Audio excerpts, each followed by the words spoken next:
안녕하세요. 사연에 빠지다의 DJ 민영입니다.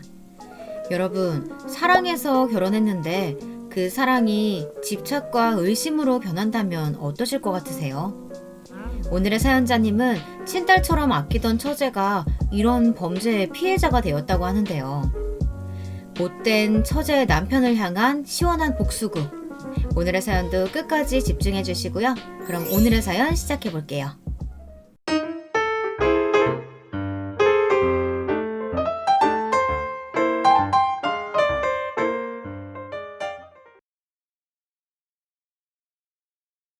안녕하세요, 청취자 여러분. 저는 50줄이 훌쩍 넘은 아저씨입니다. 아내와 딸 둘, 막내 아들 하나를 둔 가장이죠. 저는 제 아내와 함께 시골에서 소를 키우고 사는 것이 꿈입니다. 지금은 비록 회사 일에 매여서 그렇게 못하지만 2, 3년 후면 은퇴를 준비하고 있습니다. 몇 년 전까지만 해도 저희 가족들은 소소한 행복을 누리며 안정된 미래를 꿈꾸어 나가고 있었습니다. 제 가족에게 일어난 끔찍한 사실을 알게 되기 전까지는 말이죠. 사실 이 사연을 보내야 할까 말아야 할까 저로서도 고민이 많았습니다. 남들이 말하는 감동사연 같은 좋은 에피소드도 아니고 제 치부를 드러내는 것이기도 하니까요. 하지만 제 가슴속에 그냥 묻어두기만 하자니 제가 너무 답답해서 견딜 수가 없더군요. 그리고 저희 처제에게 일어난 일을 거울 삼아 여러분들도 경각심을 가지시길 바라는 마음으로 사연을 보내게 되었습니다. 오늘도 구천에 떠돌고 있을 가엾은 막내 처제를 위해 명복을 빌어주었습니다. 그런 의미에서 여러분들도 제 사연을 끝까지 함께 해주시길 바랍니다. 한 가지 덧붙이자면요. 이 사연에 쓰인 이름들은 모두 가명인 것을 알려드립니다. 그럼 저의 이야기를 시작해 보겠습니다. 우선 제 아내 이야기부터 해야겠습니다. 제 아내는 무척 무뚝뚝한 여장부 스타일의 여성입니다. 그 이유는 아마 식구들의 생계를 책임지는 가장 노릇을 일찍부터 해와서 그랬던 것 같습니다. 제 처가 가족관계가 좀 특별해요. 딸만 5에 중간에 아들이 하나 끼어있는 6남매입니다. 아내는 딸부잣집 첫째 딸로 태어나 요즘 흔히들 말하는 K정녀의 서름을 다 가진 사람이었습니다. 아내와 막내 처제와의 터울은 20년 가까이 나니 얼마나 자라오면서 동생들에게 치여 살았는지 짐작이 되시겠죠. 게다가 제 처가는 시골에서 농사를 짓는 분들이시라 애들 교육에는 그다지 신경을 못 쓰시고 살았다고 할까요. 애초부터 이렇게 딸을 여러 명 가진 것도 제 장모님이 아들 못 낳는다고 구박을 받아서였다고 하니까 말 다 했죠. 요즘은 어디 그렇습니까? 아이도 적게 낳을 뿐더러 딸 아들 구별이 어디 있습니까? 장모님은 시어머니, 즉 아내의 친할머니가 아들을 낳아야 한다고 계속 임신을 강권하셔서 딸을 4명 낳고 5번째에 겨우 아들을 하나 낳았다고 했거든요. 그런데 친할머니는 손주 욕심이 생겼는지 아들을 내리 2명은 낳아야 한다고 하시면서 마지막으로 아들을 하나 더 가지라고 하셨다고 합니다. 장모님은 넌더리를 내시면서도 시어머니의 등살에 못 이겨 마지막으로 출산을 하셨다고 합니다. 그 결과 딸을 낳았고 우리 막내 처제는 원래 장모님 계획에 없었던 아기가 되었다고 하네요. 아내의 말을 들어보니 자기는 친할머니가 세상에서 제일 싫었다고 합니다. 소녀들은 사람 취급도 안 하시고 투명인간처럼, 아니 집안 살림 미천처럼 부려먹기만 했다고요. 그리고 유일한 손자인 우리 처남만 그렇게 귀여워하셨다고 합니다. 정말 전형적인 막장 드라마에 나오는 못된 시어머니였죠. 그래서 장모님은 혹시라도 본인이 시어머니 노릇을 하지 않도록 지금까지도 조심하면서 살고 계십니다. 그뿐만이 아니라 저를 비롯한 3명의 사위한테도 짐을 지우지 않으려고 노력하신답니다. 자식 입장에서 보면 조금이라도 저한테 의지를 했으면 좋겠지만 장모님은 어쩌다가 저희 집에 오셔도 이틀 이상 주무시고 가시지 않습니다. 항상 우리 맞서이 든든하다 말씀은 하시면서도 말이죠. 그게 저는 참 가슴이 아픕니다. 저는 20대 중반에 결혼했습니다. 큰딸은 시집을 갔고 둘째와 셋째는 회사에 취업해 자기들끼리 잘 살고 있습니다. 몇 년 전에 아버지가 노안으로 돌아가시고 이제 홀어머니만 살아계신데요. 제 어머니도 아내에게 시어머니 노릇이라곤 절대로 하기 싫다고 하시며 괜히 모시고 살겠다는 말 하지 마라. 시골에 내려가서 혼자 사시겠다. 이렇게 입버릇처럼 말씀하시곤 합니다. 제 나이가 된 아저씨들은 공감하실 이야기겠지만 위로는 부모님이 걸리고 아래로는 자식들을 출가시키고 나도 완전히 신경 안 쓸 수도 없는 노릇이고 그러니 제일 골치 아픈 세대가 아닌가 싶습니다. 제 이야기가 참 두서가 없죠. 무슨 말을 하려고 이렇게 서론이 긴가 생각하실 분들도 계실 것 같습니다. 제가 장황하게 제 아내의 가족관계와 집안 상황을 설명하는 이유가 있는데요. 몇 년 전에 제가 겪은 끔찍한 사건에 대해 이야기하려고 합니다. 그 이야기의 주인공은 제 막내 처제입니다. 저는 처제가 4명인데요. 그 처제들이 하나같이 여동생처럼 이쁩니다. 제 본가엔 남동생 하나뿐이라 시커먼 남자들 사이에서 제 어머니는 딸이 있으면 얼마나 좋을까 푸념도 많이 하셨죠. 사실 저도 철없던 나이에는 여동생이 있으면 좋겠다고 어머니께 조르기도 했습니다.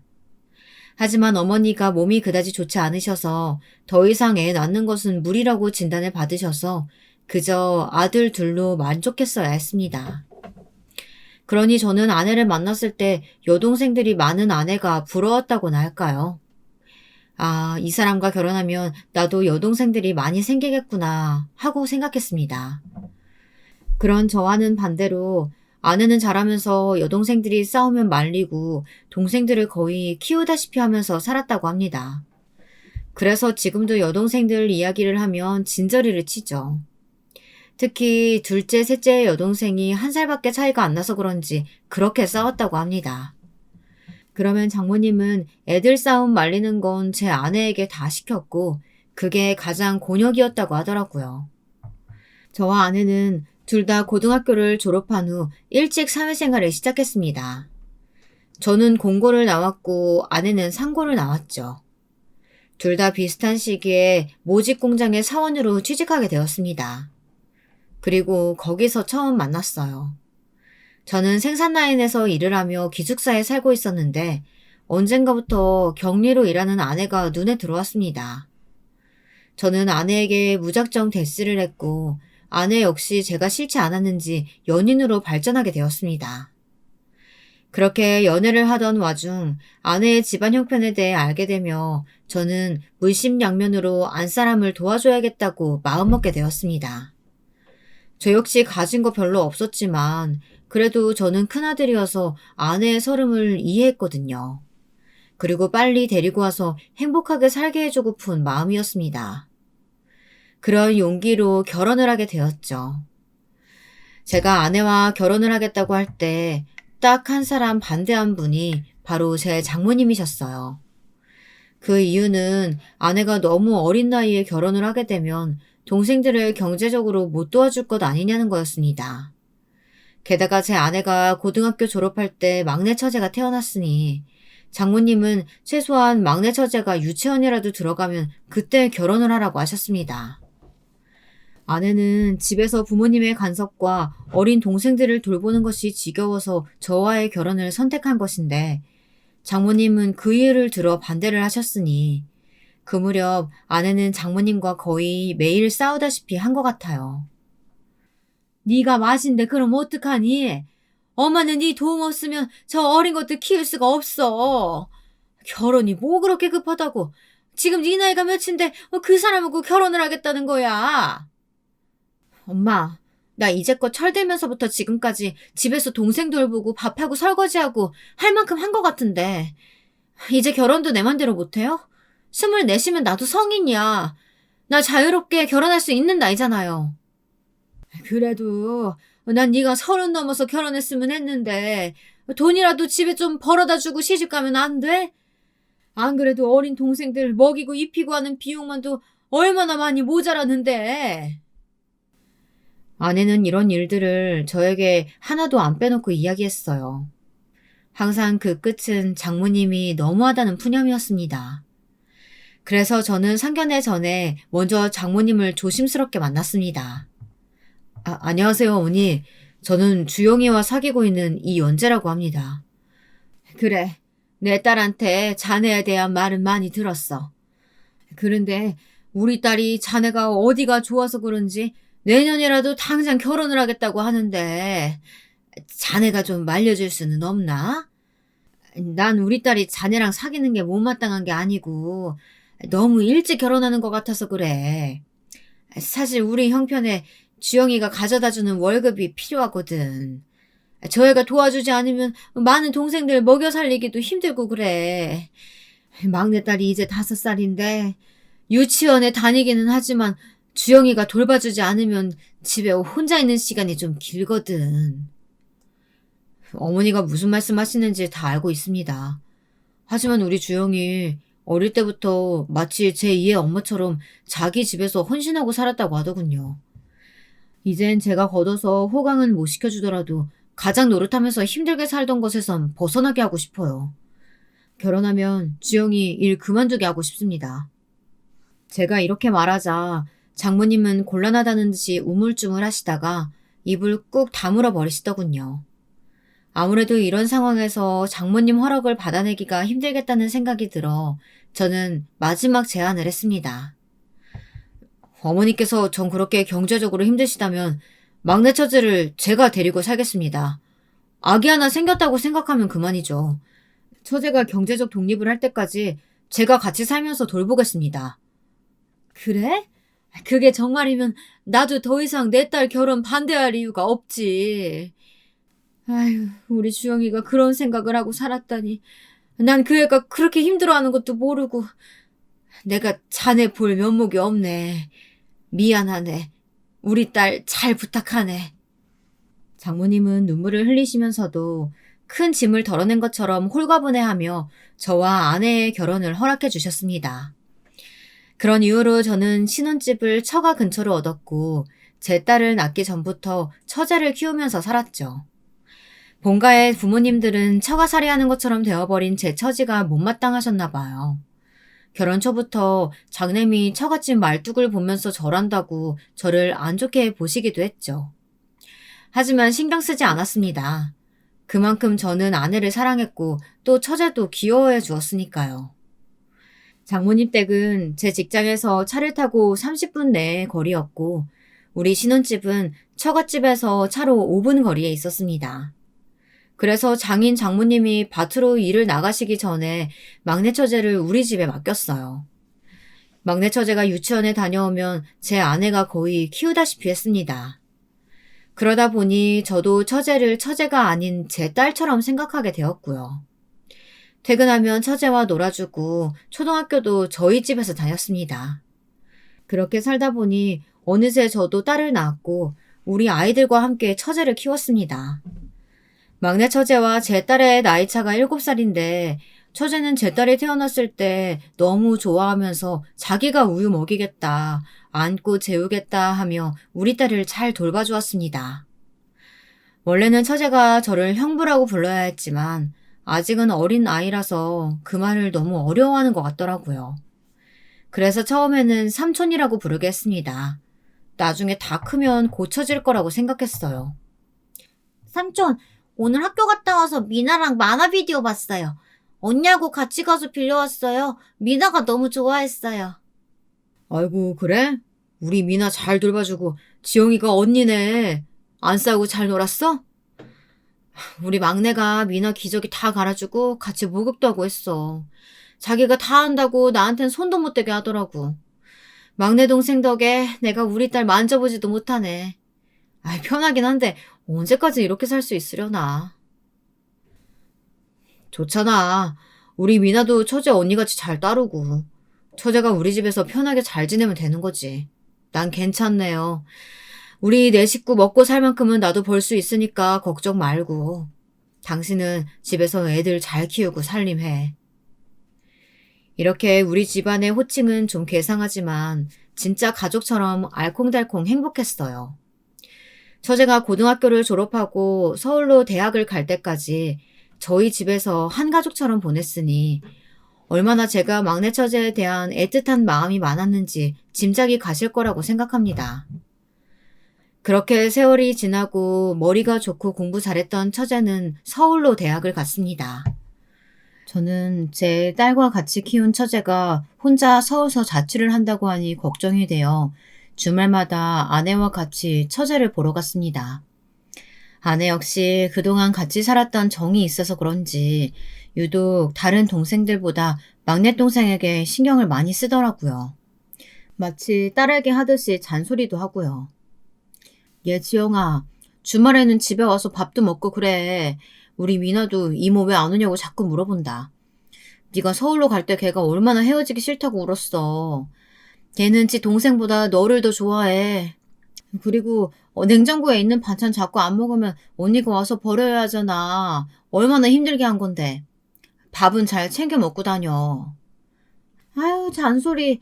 누가 보면 엄마가 나한테 하는 소리인 줄 알겠다. 언니 나 괜찮아. 집에서 밥 안 먹어도 끼니는 잘 먹고 다니니까 걱정하지 말고. 미나 곧 중학생 될 거 아니야? 내가 이번 여름방학 때 가서 과외 좀 시켜줘야겠다. 그래, 처제가 서울에 있는 명문대 들어갔으니까 우리 미나 과외 좀 잘 시켜줘. 이 형부가 용돈 넉넉하게 줄게. 서울에 혼자 있다고 너무 느슨해지지 말고 문단속 꼭 하고 남자들은 다 도둑놈이니까 조심하고. 알았지? 연애하는 사람 생기면 꼭 형부한테 소개시켜줘야 된다? 내가 봐야 안심이 될 것 같으니까. 아버님이랑 형부들 외에는 남자들 집에 들이면 안 되는 거 알지? 아이고 형부 걱정하지 마세요. 저도 이제 성인이에요. 사리분별 할 줄 아는 나이라고요. 내 눈엔 아직도 7살 애기처럼 보이는 걸 어쩌나. 처제 결혼할 때 내가 울면 안 되는데 벌써 그 늑대 같은 놈 누굴까 걱정이다. 남자는 남자가 봐야 확실한 거니까 꼭 애인 생기면 소개시켜줘야 돼? 알겠어요, 형부. 너무 걱정하지 마세요. 제가 엄마한테는 막내지만 형부 집에서는 큰딸이나 마찬가지였잖아요. 저 믿으세요. 이렇게 말하며 싱그럽게 웃던 막내 처제는 정말 우리 집의 큰딸처럼 든든하기도 하고 저에겐 짠한 가족이었습니다. 지금 생각하니 처제가 살아있을 때 좀 더 잘해줄 걸. 내가 신경을 덜 써서 처제가 그렇게 되었던 건 아닐까. 이런 비극이 일어난 게 제 탓인 것 같아 제 자신이 미워지고 후회만 가득합니다. 그렇게 세월이 흘렀습니다. 저희 애들에게도 사춘기가 오고 아빠와 심리적인 거리감이 생기는 시기가 되었습니다. 특히 딸들은 아버지가 자기 방에 노크도 안 하고 들어온다고 그렇게 질색팔색을 하더라고요. 항상 노크해야지 생각만 오고 자꾸 잊어버리게 되고 급기야 딸들은 자기들의 방문을 잠그더군요. 프라이버시 침해라고 하면서요. 그리고 어쩌다 제가 술 마시고 들어와 좀 안아주려고 하면 딸들은 술 냄새 난다고 얼른 저리 가라고 저를 섭섭하게 하기도 했습니다. 그게 바로 애들이 자랐다는 증거이겠지만요. 아이들의 냉정함에 저는 참 섭섭했습니다. 다시 애들이 어릴 적으로 돌아갔으면 하는 생각이 들었습니다. 그때 아빠 하면서 저를 세상의 전부라고 생각했던 그 아이들이 너무 보고 싶었어요. 지금이야 어느 정도 묻어내졌지만 애들이 한창 사춘기 때 아내도 갱년기가 온 것인지 딸들이랑 자주 부딪히며 서로 간에 좋지 않은 감정을 가지게 되었습니다. 아내는 걱정되어서 잔소리하는 건데 애들은 부모가 간섭한다고 생각해 벗어내라고 하잖아요. 그런 때에 우리 막내 처제가 딸들과 아내의 다리 역할을 해주었습니다. 딸의 입장에서 제 아내와 저에게 애들 본심을 전해주기도 하고 조카들에게는 부모 대신에 다독거리고 충고도 하는 등 많은 도움이 되었어요. 지금 생각해보면 막내 처제는 우리 가족에게 없어서는 안 될 소중한 사람이었습니다. 그런데 어쩌다가 그런 놈한테 엮여서 예쁘고 소중한 막내 처제가 극단적인 선택을 했어야만 했는지 그놈만 생각하면 아직도 온몸에 피가 거꾸로 솟고 제 손으로 그놈을 단죄하지 못한 것이 한이 됩니다. 막내 처지는 대학에 다니면서 두세 번의 연애를 했지만 잘 안 되었습니다. 물론 착한 처제는 저와 아내에게 남자친구를 소개도 시켜주었죠. 하지만 남자총에서 번번이 헤어지자고 했답니다. 남자들은 예쁜 저의 처제에게 시커먼 마음으로 들이대다가 잘 안 되니까 이별을 고했던 거였어요. 그런 몸만 원하는 남자들과는 오히려 헤어지길 잘했다고 저는 처제를 위로해 주었습니다. 그리고는 언젠가 좋은 사람이 나타날 것이라고 했죠. 처제는 대학을 졸업하고 거의 바로 취업이 되었어요. 대기업에 24살에 신입사원으로 들어가 2년이 지나고 나니 어느 정도 적응도 했고 바쁘다고 하면서 점점 처제가 저희 집에 오는 일이 뜸해졌습니다. 저도 애들 건사하고 회사 다니는 게 바빠서 처제와 간간히 카톡으로만 연락하고 별일 없으면 됐다고 애써 좋게 생각하고 있었습니다. 그러던 어느 날 처제가 할 말이 있다면서 저에게 전화를 했더라고요. 형부, 저 지영이에요. 이번 주 토요일에 시간 되세요? 집에 오게? 오랜만에 처제 오니까 우리 삼겹살 구워 먹을까? 내가 언니한테 장 봐놓으라고 할게. 저는 여느 때처럼 일상적으로 전화를 받았고 오랜만에 전화한 처제가 반가워 같이 저녁이나 먹자고 했습니다. 그랬더니 처제가 조금 뜸을 들이다가 조심스럽게 이야기를 꺼내는 것이었어요. 그건 아니고요. 제가 소개시켜줄 남자가 있어서 그래요. 그러니까 밖에서 만나요. 그 사람이 정식으로 상견례를 하자길래 그 전에 잠깐 형부한테 보여드리고 싶어서 그래요. 어? 처제 남자친구 생겼어? 아, 그래. 내가 어떤 놈인지 보고 판단해줘야겠네. 알았어. 그럼 언니랑 같이 밖에서 만나. 내가 레스토랑 예약할게. 형부 감사해요. 그럼 토요일 12시에 뵈어요. 저는 그날 퇴근하고 집에 들어가자마자 아내에게 이 소식을 알렸습니다. 아내는 반색하면서 물었습니다.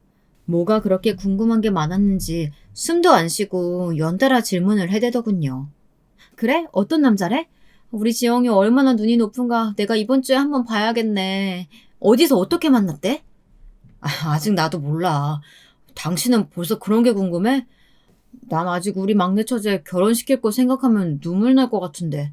26인데 뭘 벌써 시집을 가려고 해. 우리 결혼한 나이는 생각 안 해? 나 24세 당신한테 시집 왔어. 늦기는 뭐가 늦어. 그리고 뭐 모를 때 시집 가야 돼. 나이만 먹고 닳고 다르면 조건만 따지고 결혼 못할 수도 있어. 그리고 지영이가 당장 결혼한다고 하지도 않았잖아. 뭘 혼자 앞서가. 아내는 이런 말을 하며 저에게 별 걱정을 다 한다고 핀잔을 주었습니다. 그런 건가? 내가 정말 쓸데없는 걱정을 하고 있는 건가? 이렇게 생각하니 저 역시 쓴웃음이 났습니다. 이러다가 제 딸이 결혼한다고 할 땐 얼마나 오버를 하려고 하는지, 그런 아버지는 되지 말아야지 하는 그런 다짐을 했던 기억이 납니다. 토요일이 되어 저는 아내와 함께 막내 처제의 그 남자친구라는 사람을 만나러 나갔습니다. 그놈의 첫인상은 아주 멀끔한 훈남이었어요. 게다가 말하는 것도 거칠지 않고 아주 깍듯했습니다. 그때는 아무도 그놈이 그렇게 나쁜 짓을 할 놈인지는 꿈에도 몰랐습니다. 아내는 벌써 처제의 남자친구에게 호감을 보이며 질문이 아주 끊이지가 않더군요. 하지만 저는 쉽게 마음을 주고 싶지가 않았습니다. 어쩐지 음침해 보이는 눈매가 싫었거든요. 처제는 남자친구를 바라보는 눈에서 꿀이 뚝뚝 떨어지는 것 같았습니다.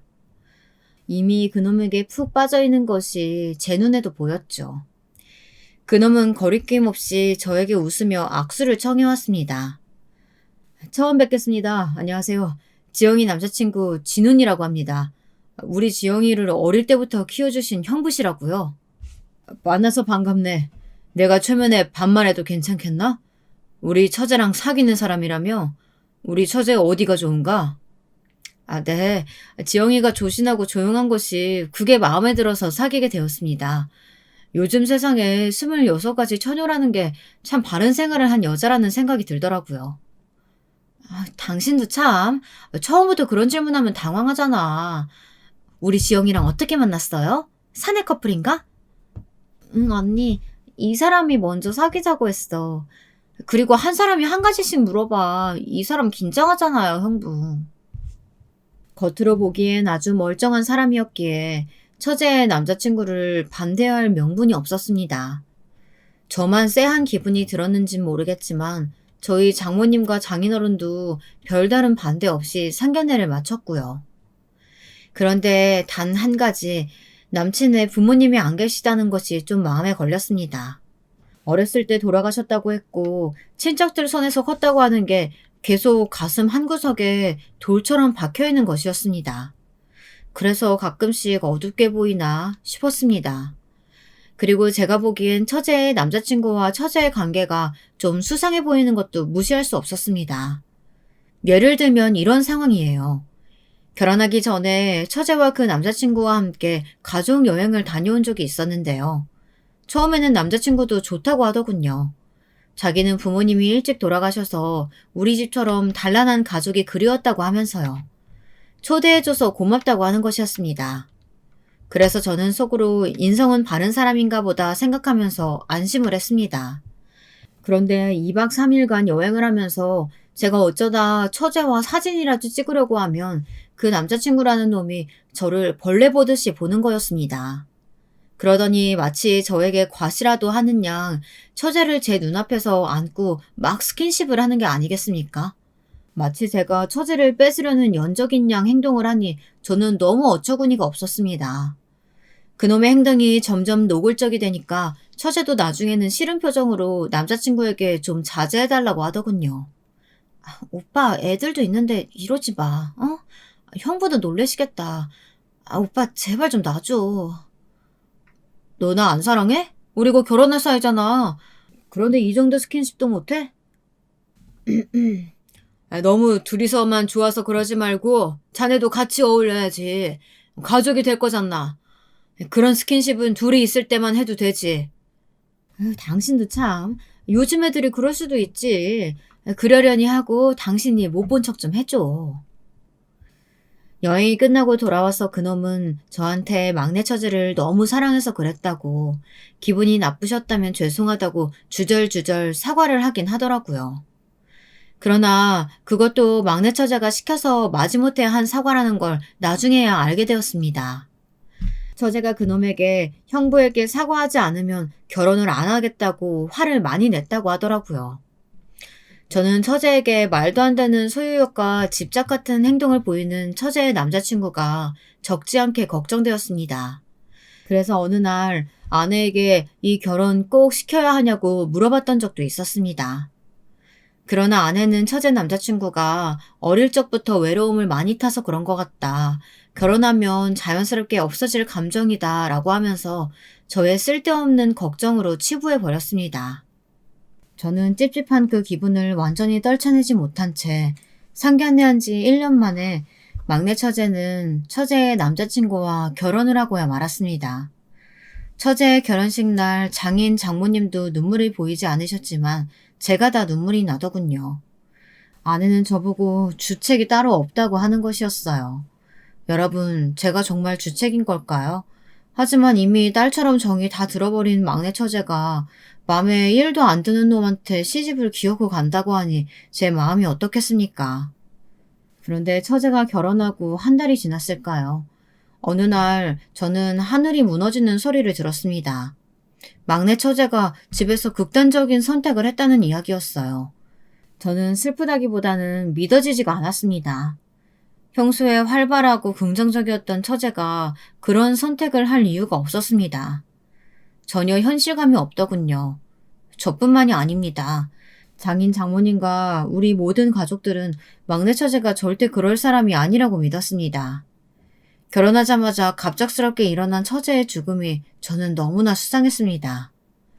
우리 지영이가 그럴 리가 없다. 우리 딸이 왜? 이제 겨우 결혼한 지 한 달이야. 그 애가 왜 죽어? 우리 막내 불쌍해서 어떡해. 아이고. 막내 처제의 장례식 날 장인 장모님과 우리 가족들은 전부 슬픔에 잠겨 막내 처제를 애도했습니다. 그러나 막내 처제의 남편이던 그놈만은 눈물을 한 방울도 흘리지 않고 있었습니다. 그런 냉정한 모습을 보고 저는 너무나 이상한 기분이 들었습니다. 제 촉이 그렇게 말하고 있었거든요. 아, 이놈 때문에 우리 처제가 죽었구나 하는 느낌이요. 애초부터 마음에 들지 않았던 놈이었으니까요. 저는 그놈의 멱살을 잡고 소리쳤습니다. 자네는 슬프지도 않아? 어떻게 우리 처제를 데려가 놓고 이런 선택을 하도록 모를 수가 있어? 아니, 난 몰랐다고 생각하지 않아. 네 놈이 어떻게 했길래 우리 처제가 죽어? 이거 놓으시죠. 지영이가 마음이 약했던 것을 어떡합니까? 우울증이었다고요. 저는 아무 잘못 없습니다. 이런 취급 받을 이유도 없어요. 저도 아내를 잃은 피해자란 말입니다. 그놈은 침착한 표정으로 제 손을 뿌리치고 담담하게 말하는 것이었습니다. 그렇게 결혼 전에 저에게 질투를 할 정도로 처제에게 소유욕을 드러내던 모습이 절대 아니었습니다. 저는 곧 때리기라도 할 듯이 그놈의 멱살을 다시 잡으며 소리쳤습니다. 누가 봐도 피해자처럼 보이질 않잖아. 이번 일 나 그대로 넘어갈 수 없어. 너의 그 가증스러운 가면 내가 낱낱이 벗겨줄 테니까. 그놈의 음침한 속내를 아직 알아차리지 못한 다른 가족들은 왜 그러냐 저보고 흥분을 가라앉히고 참으라고 말했습니다. 그러나 저는 알 수 있었습니다. 이놈의 속내엔 분명 다른 의도가 있을 거라고 생각했습니다. 처제의 전 남편은 장례식이 끝나자마자 연락도 끊고 자취를 감춰버리더군요. 가만히 보면 볼수록 처제의 죽음에 전 남편이랑 놈이 가장 큰 원인일 거라고밖에 생각할 수가 없었어요. 생각해보세요. 그렇게 사랑해서 결혼했으면서 아내가 죽었는데 담담한 것 하며 그래도 아직 사망신고도 안 되어 있는데 그렇게 아내의 가족들과 무자르듯이 연이 끊어진다고요? 저는 솔직히 상식적으로 이해를 할 수가 없었습니다. 저의 의심은 점점 확신으로 변해갔습니다. 그날부터 저는 복수를 결심했습니다. 억울하게 죽은 막내 처제를 위해서 제가 할 수 있는 일들은 다 하기로 마음먹었어요. 겉으로는 일상에 돌아간 척하고 아내와 다른 가족들에게도 제가 그놈을 의심하는 것을 말하지 않았습니다. 산 사람은 살아야지 하며 슬프지만 가장으로서 위로를 할 수밖에 없었습니다. 그러나 저는 속으로 피눈물을 흘리고 있었어요. 그러던 와중 아내가 장례식이 끝나고 처제가 살던 집에 유품을 정리하러 가야겠다고 하더군요. 처제가 살던 아파트는 제가 얻어준 곳이었고 계약 기간은 2년이나 남아있었기 때문에 그놈은 그 집을 아직 떠나지 않고 있었나 봅니다. 저는 황급히 아내를 말렸습니다. 내가 내일이라도 가서 다 가지고 올 테니까 당신은 그냥 있어. 왜? 그 집에 가면 안 되는 이유라도 있는 거야? 당신 뭐 숨기는 거 있지? 아니야. 당신이 처제 유품 보고 슬퍼서 청승맞게 또 울까봐 그래. 내가 가서 알아볼 것도 있으니까 당신은 애들하고 집에 있어. 저는 아침 일찍 처제의 집 앞에 잠복해 있다 그놈이 집을 나서는 것을 확인하고 몰래 그 집으로 들어갔습니다. 처제가 예전에 가르쳐준 비밀번호가 다행히도 그대로였어요. 그놈은 제가 집으로 들어올 곳이라고는 생각도 안 했던 모양이었습니다. 저는 집 안에 들어서자마자 뭔가 수상한 것이 없는지 살펴보기 시작했어요. 그런데 저의 눈에 띄인 것은 방마다 한 개씩 달려있는 CCTV였습니다. 안방에도 거실에도 집안 곳곳에 마치 관찰 카메라처럼 달려있는 CCTV는 저를 경악하게 만들었습니다. 이게 도대체 어떻게 된 일이야? 아니, 누가 가정집에 그렇게 CCTV를 많이 달고 삽니까? 수상한 기운에 저는 눈이 확 돌아서 집안 곳곳을 뒤지기 시작했습니다. 얼마 되지 않아 책상 서랍 한 구석에서 USB를 하나 발견했습니다. 그 안에는 경악할 만한 내용이 담겨 있었어요. 그건 바로 수갑에 채워진 채 놈에게 괴롭힘을 당하고 있는 막내 처제의 모습이 담긴 동영상들이었습니다. 그 동영상을 보는 순간 저는 이성을 잃었습니다. 계속해서 넘겨보니 그 악마 같은 놈은 출근할 때는 처제를 수갑을 채워 묶어놓고 퇴근한 이후에 풀어주고 일거수일투족 감시를 하며 집안일을 하게 했습니다. 장을 보거나 필요한 물품들도 그놈이 사왔고 처제는 덜덜 떨면서 그놈이 시키는 대로 해왔던 거였습니다. 저는 분노에 차서 당장 그놈을 잡으러 쫓아갈까 하다가 마음을 고쳐먹고 이 집안에서 끝장을 보기로 했습니다. 그놈이 돌아오면 제 손으로 잡아 경찰에 넘겨버리겠다고 결심을 했어요.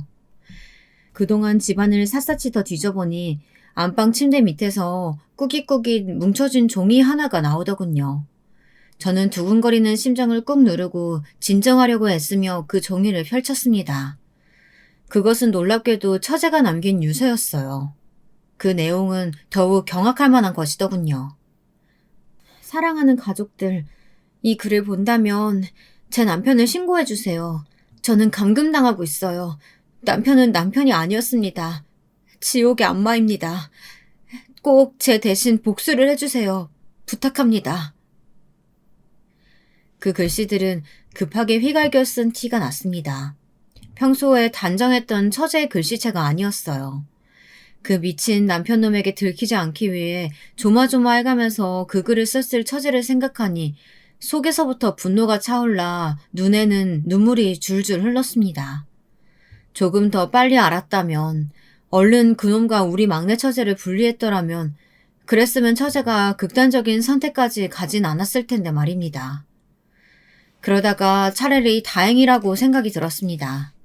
오늘 제가 이 집에 오지 않았다면 그 동영상 증거와 처제의 유서를 제가 발견하지 못하고 그놈이 먼저 발견했다면, 그래서 그 미친놈이 이 소중한 증거를 인멸하기라도 했다면 처제의 억울한 죽음은 어떤 보상도 받지 못했을 거 아니겠습니까? 저는 집 밖으로 나와 이웃집 사람들을 찾아다니며 결혼한 후 한 달간의 전남편 놈의 행적을 조사했습니다. 저 집에 살던 신혼부부에 대해서 아시는 거 있으실까요? 최근에 일어난 일이라던가요. 신혼부부요? 아니, 금시초문인데요? 그 집에 남자 혼자 살고 있는 거 아니었어요? 맨날 어딘가로 출퇴근하는 것만 봤는데. 에이, 신혼부부였으면 여자가 집 밖에 나왔겠죠. 그런 낌새는 없는 것 같던데요. 저는 이웃집 아주머니의 말을 듣고 의심만 하던 정황이 확신으로 다가왔습니다. 그 악마 같은 놈이 우리 처제를 의심하고 집착해서 이런 범죄를 저질렀다고밖에 설명할 수가 없는 것이었습니다. 그것도 모자라 동영상을 자세히 보니 그놈은 처제를 때리고 학대한 흔적까지 보였습니다. 처제가 겁에 질려 도망을 가기라도 할라치면 어김없이 그놈의 손에 잡혀서 꼼짝할 수 없이 다시 수갑에 묶여버렸습니다. 게다가 그놈은 불쌍한 저희 처제에게 가스라이팅까지 하는 것 같았습니다. CCTV 동영상에서 간간히 들리는 둘의 대화는 제 의심에 더욱 불을 지폈습니다. 내 말만 잘 들으면 풀어준다니까? 그러니까 어디 도망갈 생각 같은 건 안 하는 게 좋아. 그러면 내가 풀어주고 사랑도 해준다니까 왜 내 말을 안 들어? 오빠 잘못했어. 내가 어떻게 해야 풀어줄 건데? 나 이 집 이사 와서 한 번도 바깥 출입 안 했잖아. 당신이 그만두려서 회사도 그만뒀고 이 동네에 아는 사람도 없는데 내가 무슨 바람을 피웠다는 거야. 당신 그거 망상이라고. 착한 처제가 무슨 잘못을 했다고 이렇게 정신병자 같은 놈한테 몰아붙여줘야 했을까요? 저는 이 결혼만은 죽어도 막았어야 했는데 그러지 못했던 제 자신이 한없이 미워졌습니다. 완전히 을처증 환자였던 그놈은 처제가 큰 소리를 지르거나 도망을 가지 못하도록 안방에 방음장치까지 해두었습니다. 하루의 대부분을 안방에 갇혀 있다가 저녁에만 풀려나는 생활이 계속했으니 처제의 정신이 피폐해진 건 시간 문제였다고 생각합니다. 그 나쁜 놈은 처제의 장례식장에 본인이 저지른 잘못은 감쪽같이 숨기고 처제가 우울증이라고만 앵무새처럼 짓거려댔죠. 그러면서 자기 책임은 없다고 하니 제가 어떻게 참을 수가 있었겠어요. 저는 분노를 누르며 안방 문 뒤에 숨어 그놈이 오기만을 기다렸습니다. 삐리릭 탁. 현관문 열리는 소리가 나더니 놈이 들어온 모양이었습니다. 저는 그놈이 안방에 들어오려고 문을 연 순간 번개같이 멱살을 잡아 그놈을 우선 몇 대에 주워 펴줬습니다. 불시에 습격을 당한 처제의 전남편은 엉망진창인 얼굴로 정신없이 저를 바라보았습니다. 그리곤 멍청하게 입을 열더군요. 당신이 어떻게 여기에? 내가 도저히 믿을 수가 없어서 네 놈을 응징하러 왔다. 네가 숨겨둔 우리 처제 학대 증거, 유서 내가 다 찾았어. 그러면 그렇지. 내가 니놈 처음 봤을 때부터 쎄한 기분이 들었던 게 마음에 안 들었거든? 그 손에 들린 거 어떻게 찾았지? 이리 내놔 얼른! 내놓지 못해? 그 못된 악마놈은 제가 가지고 있는 USB를 보더니 미친 듯이 그걸 뺏으려고 소리를 지르며 달려들었습니다. 그러나 저는 절대 뺏기지 않으려고 그놈과 엎치락 뒤치락 나뒹굴며 싸움을 했습니다. 우리 처제의 억울함을 밝힐 소중한 증거를 쉽게 뺏길 수는 없지 않겠습니까?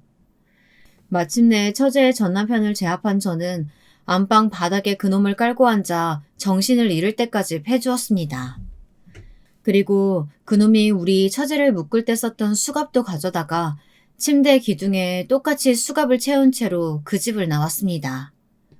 눈에는 눈, 이에는 이라는 말처럼 처제의 복수를 똑같은 방법으로 돌려주니 조금 속이 시원해지더군요. 거기 경찰서죠. 제 처제를 학대해서 죽음으로 몰고 간 천하의 몹쓸 놈을 고발합니다. 지금 상황이 어떻게 되시나요?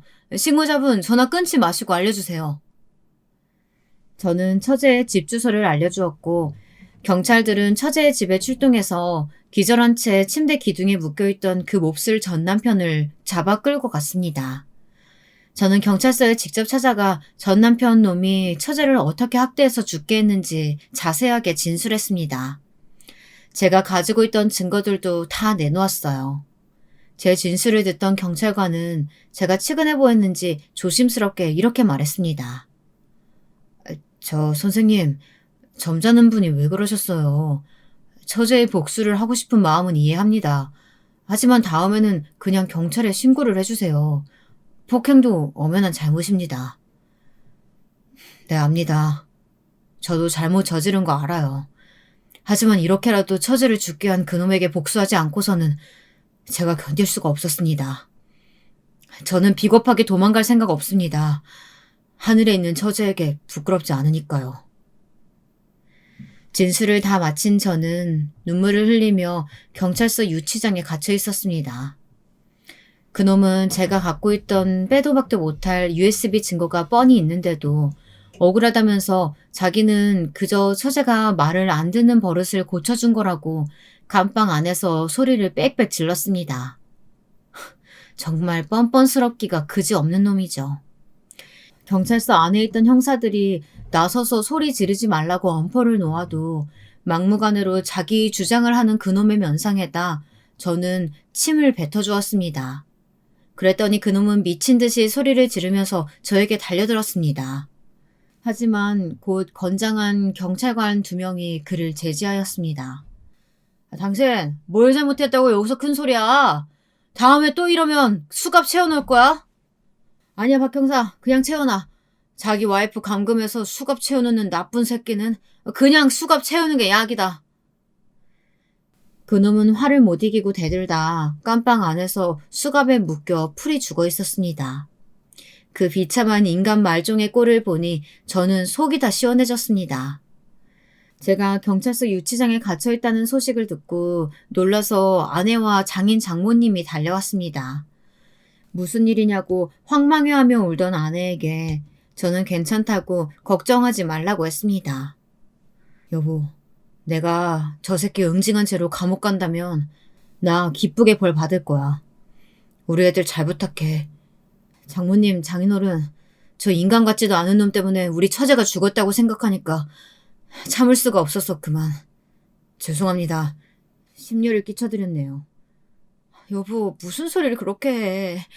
아주 속이 시원하다. 내가 좋은 변호사 알아봐 줄 거야. 꼭 정삼찬짝 될 거니까 걱정하지 마. 아니야. 자네가 해주지 않았다면 나라도 나서서 저 때려 죽일 놈한테 복수했을 거야. 우리 불쌍한 막내를 어떻게, 저 극악한 놈이. 내가 힘만 좀만 더 있었어도 내가 직접 그놈을 응징했을 걸세. 저한테서 그동안의 자초지정을 다 들은 제 아내는 눈물을 보이면서도 저에게 몰래 엄지를 들어주었습니다. 장인 장모님 역시 경찰서에서는 말씀을 아끼셨지만 나중에 속이 다 시원하다고 하시더라고요. 제가 그놈을 때린 것은 절대 자랑스러울 일이 아니지만 아무것도 모르고 처제가 우울증이라고만 단정지었다면 그래서 그놈을 잡지 못했었다면 우리 불쌍한 막내 처제는 한을 풀지도 못하고 그놈의 범죄는 만천하에 드러나지 않았겠죠. 그 생각만 해도 열불이 터지고 혈압이 오르려고 합니다. 우리 처제를 죽게 만든 그놈은 감금, 폭행, 학대 등등 모든 죄상이 드러나 중형을 선고받았습니다. 저도 재판을 받긴 했지만 저는 정당방위가 인정되어 징역을 살지 않고 집행유예로 풀려나게 되었습니다. 나중에 밝혀진 사실이지만 그놈은 전에 사귀던 여자들에게도 그런 정신병자 같은 짓을 하면서 감금, 폭행을 일삼았다고 합니다. 그런데 그 모든 죄들을 어찌나 잘 감추었는지 정확한 증거가 없어 꼬리가 잡히지 않았다고 합니다. 그러다 이번 사건으로 모든 여죄가 밝혀지며 징역 10년을 선고받았다고 합니다. 그놈이 한 짓을 생각하면 저는 이 처벌도 전혀 무겁다고 생각하지 않아요. 아마 이번에도 그 미친 남편놈은 이렇게 생각했겠죠. 자기는 절대 잡히지 않을 거라고. 그리고 또 다른 피해자들에게 같은 짓을 일삼았을 거라고 생각만 하면 소름이 오싹 끼치고 밤에 잠이 오지도 않습니다. 게다가 그놈이 처음에 저에게 인사 와서 했던 말들도 다 새빨간 거짓말이었습니다. 부모가 다 돌아가셨다고 하는 것도 거짓말이고 당연히 친척들 손에서 큰 것도 아니었고요. 전 남편의 부모님은 어디에나 있는 평범한 사람들이었습니다. 그러나 고등학교 때까지 비행 청소년처럼 크고 작은 사고를 치며 지냈던 그놈의 꼴을 보다 못해 한 번 크게 싸웠다고 하더군요. 그 후로 그놈은 집을 나가 일방적으로 연락을 끊었다고 하더라고요. 그런 놈은 내 자식 아닙니다. 라고 말하며 다시는 연락하지 말라고 그놈의 부모는 오히려 저한테 큰 소리를 쳤습니다. 재판 결과가 나오던 날 저는 꿈을 꾸었습니다. 꿈속에서 처제가 안개 속에서 희미하게 웃으며 저를 바라보더군요. 저는 처제에게 손을 흔들며 그쪽으로 달려가려고 했습니다. 하지만 발이 땅에 달라붙어 떨어지지 않는 것이었어요. 그 모습을 슬픈 표정으로 보던 처제가 입을 열었습니다. 형부, 그동안 감사했어요. 저 키워주시고 억울함 밝혀주시고 끝까지 저는 형부에게 신세만 지내요. 이젠 여한이 없을 것 같아요. 형부, 언니와 아이들과 함께 행복하게 사세요. 그러더니 아스라이 멀어져 가는 것이었습니다. 저는 정신없이 처제의 이름을 불렀지만 처제는 듣지 못하는 것 같더군요. 그 순간 저도 눈물을 흘리면서 꿈에서 깨어났습니다. 생전 들었던 처제의 목소리, 말투 그대로였어요. 꿈에서 잠깐 보인 처제의 그 모습을 저는 사는 동안 영원히 잊지 못할 것 같아요. 저는 종교가 없지만 만약에 신이 있다면 착한 우리 처제는 하늘에서 편히 쉬고 있으리라고 생각합니다. 나중에 제가 죽어 처제를 만나면 고생했다고 이렇게 웃으면서 등을 토닥토닥 두드려주고 싶은 마음뿐입니다. 여러분, 제 이야기는 여기까지입니다. 제게 일어난 이 황망한 일들이 믿어지지 않으실 분도 계시겠죠. 하지만 세상에 좋은 사람만 있는 건 아닙니다. 항상 정신 바짝 차리고 처제의 전 남편처럼 겉으로는 가면을 쓴 채 착한 행세를 하는 악한 인간들을 꼭 가려내야 한다고 생각합니다. 젊은 나이에 허망하게 세상을 떠난 제 처제를 생각하면 그 망할 전 남편을 찢어 죽인다고 해도 시원치 않겠지만 제가 한 사적 복수 역시 잘못된 행동임을 뼈저리게 뉘우치고 인정합니다. 여러분들에겐 꿈에라도 그런 일이 없으시길 바랍니다. 오늘 밖에 나와 하늘을 보니 맑고 파란 것이 처제를 더 생각나게 하네요. 슬픔은 남은 자들의 몫이라고 하나요? 저는 처제의 밝게 웃는 모습을 떠올리며 남은 인생을 그것만 기억하고 살아가기로 했습니다. 저의 슬픈 사연을 들어주신 청취자분들에게 감사드립니다. 이만 저의 사연을 마치도록 하겠습니다.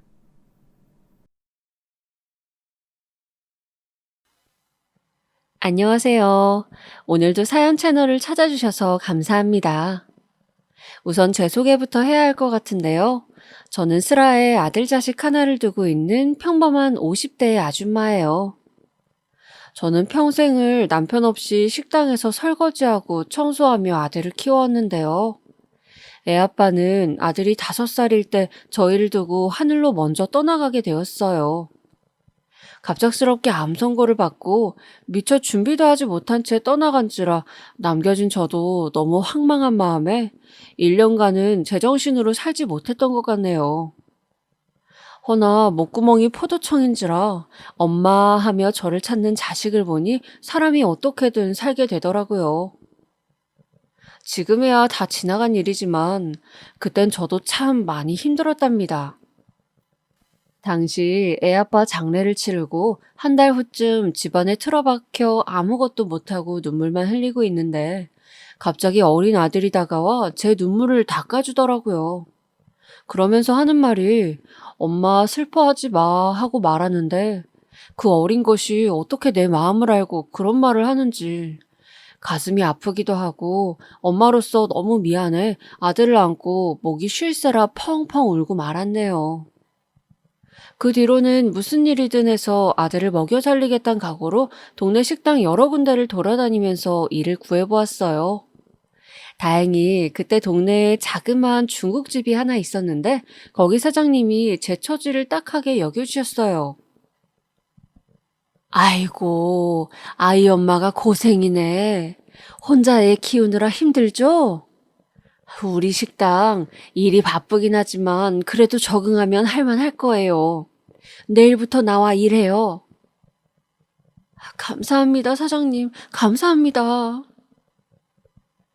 연신 고개를 꾸벅 숙이며 저는 다음 날부터 애는 어린이집에 맡겨두고 식당에 나가 일을 하기 시작했어요. 사실상 돈이 우선이었기 때문에 식당에서는 늦게까지 일해야 했어요. 허나 그 후엔 애를 맡길 데가 없어 어떻게 해야 하나 막막했죠. 그때 다행히 윗집 아줌마 아이가 저희 애랑 동갑이기도 하고 애가 착하다고 저희 집 애를 돌봐주신다고 하셨어요. 고맙습니다. 근데 제가 괜히 폐를 끼치는 건 아닌가 모르겠어요. 아니에요. 그런 말 말아요. 같은 동네 사는데 서로 돕고 살아야죠. 걱정 말아요. 내가 애 저녁밥도 해 먹일게요. 남편을 잃고 정말 혼자가 되었다는 생각에 외롭기도 하고 공허함도 컸는데 그렇게 주변 사람들의 도움을 받아 길러 나갈 수 있게 되었습니다. 지하 단칸방에 살아야 할 만큼 환경은 열악했지만 그때 사람들이 준 따뜻함이 커서 그런지 지금도 가끔 옛날에 살았던 동네가 그립기도 하고 흐릿하지만 그 동네 사람들의 얼굴이 기억이 나기도 해요. 허나 사람들의 도움이 있었다 한들 그래도 아이에겐 늘 엄마의 빈자리가 있었을 거예요. 엄마 언제 와? 엄마 보고 싶은데. 엄마 10시에 끝났는데 금방 갈게. 아줌마랑 조금만 놀고 있어. 아이의 풀죽은 목소리는 늘 목구멍에 가시처럼 걸리곤 했어요. 저라고 왜 아이 옆에 없고 싶겠어요. 허나 살아야 하니, 애 학교도 보내야 하니, 교육도 시켜야 하니, 어미로선 어쩔 수 없이 해야 하는 선택이었죠. 다행이었던 건 우리 애가 이해해 주었다는 거예요. 아들은 나이가 좀 들자 제가 늦게 들어오는 날엔 미리 설거지도 해놓고 자기가 알아서 밥도 차려 먹고 청소도 해놓는 등 제 몸을 편하게 해주려 하더군요. 사춘기라 반항이라도 할까 걱정했는데 오히려 너무도 잘 자라주었어요. 제가 학원 하나 제대로 보내주지 못했는데도 성적은 늘 잘 받아와서 가끔 학부모 상담에 가면 우리 지훈이는 나무랄 데가 없는 아이예요. 선생님들에게 인사도 잘하고 공부도 정말 열심히 해요. 라는 말들을 듣곤 했답니다. 정말이었어요. 저는 우리 아들에게 공부하란 말을 한 적도 없었고 형편상 학원도 제대로 보내줄 수 없었어요. 그게 제 마음엔 늘 가슴에 멍으로 남았지만 한 번도 힘들단 내색이 없었던 그런 제 속 깊은 아들은 시간이 지나 당당히 명문대학교 합격 소식을 전했죠. 그리고 막상 그 소식을 들었을 땐 눈물이 앞을 가려 말을 잇지 못했죠. 근데 오히려 저보다도 주변에서 더 난리가 났다는 것 같아요. 어떻게 그 좋은 대학교를 한 번에 턱 붙었냐, 어디 학원을 다녔냐, 과외해 줄 수 있냐 하는 말들을 들으면선 어깨가 잠시 으쓱해졌지만 그것도 잠시 제가 아들에게 해준 게 별로 없다는 걸 스스로도 알았기에 이 애가 얼마나 혼자 아등바등 고생을 했을까 싶어 미안한 마음이 더 크게 자리했답니다. 그러고 보면 부모는 열을 주고도 하나를 주지 못해 아쉬워한다는 말이 맞는 것 같아요. 아들을 위해 하루 10시간씩 식당에서 일을 했지만 그러고도 전 그 하나만을 생각했으니까요. 그러다 아들이 대학교를 졸업하고 취직을 하고 난 후엔 저에게 그러더군요. 엄마, 이제 일 그만하세요. 넉넉진 못하지만 제가 용돈도 드릴게요. 그간 저 때문에 고생 많으셨잖아요. 아니야. 엄마는 일하는 게 편해. 아직 일할 수 있는 나이인데 왜 그만둬? 여기 사람들이랑도 오래됐고 갑자기 이 나이에 일 그만두면 우울증 온대잖아. 엄마는 괜찮으니 걱정 말고 너 회사 다녀. 솔직히 아들이 명문대도 갔고 좋은 기업도 취직했지만 요즘 젊은 사람들 사실상 돈 모으기가 여간 어려운 게 아니잖아요. 서울 집값도 만만치 않고. 제가 마지막으로 아들을 위해 해줄 수 있는 게 있다면 바로 아들이 결혼할 때를 대비해 자금을 모아둔 통장을 건네주는 거였어요. 그 통장만 건네주고 나면 그걸로 제가 할 수 있는 일은 끝나는 것 같았어요.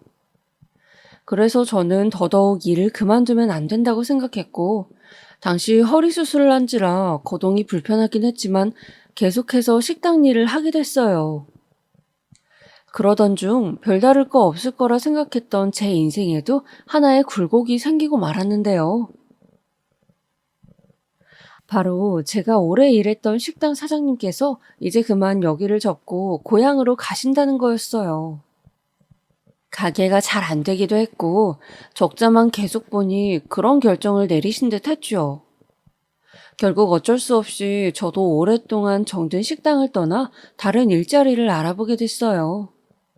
그러다 알아보게 된 것이 바로 고속도로 휴게소 청소였어요. 저희 집에서 버스를 한 번 타고 가면 있는 곳이라 위치도 좋았고 일하는 언니 말을 들어보니 딱히 어려울 게 없어 보이더군요. 이미 산전수전 고생을 다 한지라 손에 굳은 살이 더 배긴다 한들 화장실 청소라 해도 이제는 망설일 것도 없었죠.